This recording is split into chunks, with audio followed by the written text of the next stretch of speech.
You don't have to tell me how difficult it is sometimes to deal with our citizens. But you must remember that they too come from a place of mistrust and fear. And there is a culture, unfortunately, in our country which we don't speak about because we have a sense of exceptionalism of ourselves.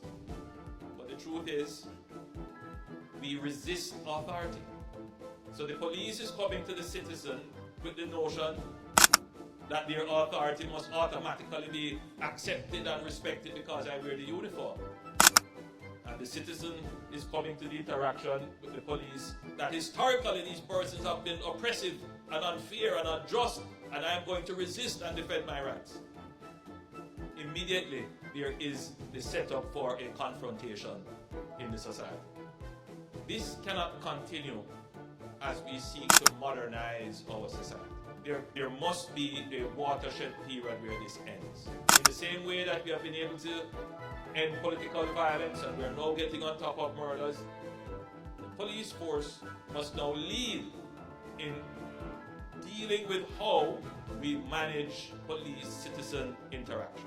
Let me say this, the public may not readily know the mechanics of how policy is formed in national security. Maybe some of the officers here may not. But there is such a thing as the National Security Council. The National Security Council is a committee of the cabinet, and it brings together all the ministers and their permanent secretaries responsible for ministries that have line responsibility for security. It also has all the heads of security entities. Obviously, the JDF, the JCF, MOCA, Customs. We have recently added ODPEM because managing disasters have now become a part of national security concerns.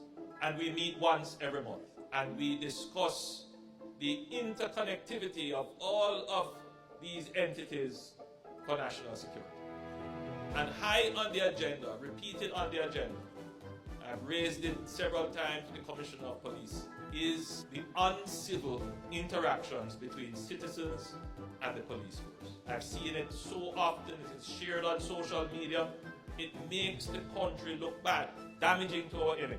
It is now time that the JCF develops and deploys, along with other stakeholders, a national public education campaign to, I don't want to use the word teach, but that's what it comes down to educate our citizens. Comment your thoughts, like, and follow Feed the latest Jamaica news as it drop. Educate the police as to how they should interact with the citizens. And this will have to be over a 2 or 3 year period of constant reminders until it becomes muscle memory. Because I've seen, as I'm sure all of you would have seen, videos of policemen trying to interdict a taxi man, for example. Forgive me, I'm not picking on any one group. But that is one of the highest levels of complaints that you get in terms of police and civilian interaction.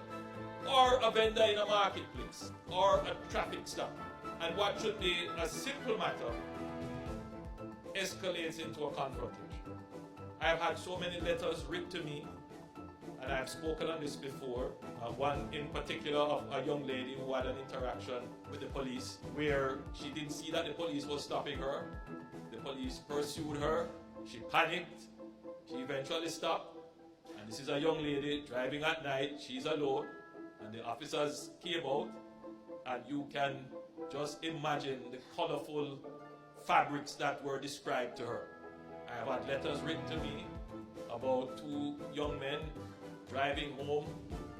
One night they were stopped by a patrol, wound down their windows to see M16 rifles in their forehead.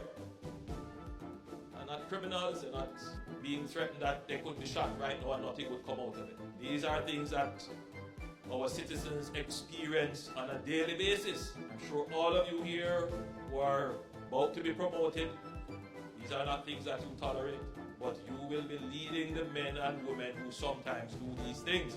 You must identify them in your station, send them on additional training, interdict them, or seek their separation, because where we are now in the development of the country, that kind of behavior cannot continue.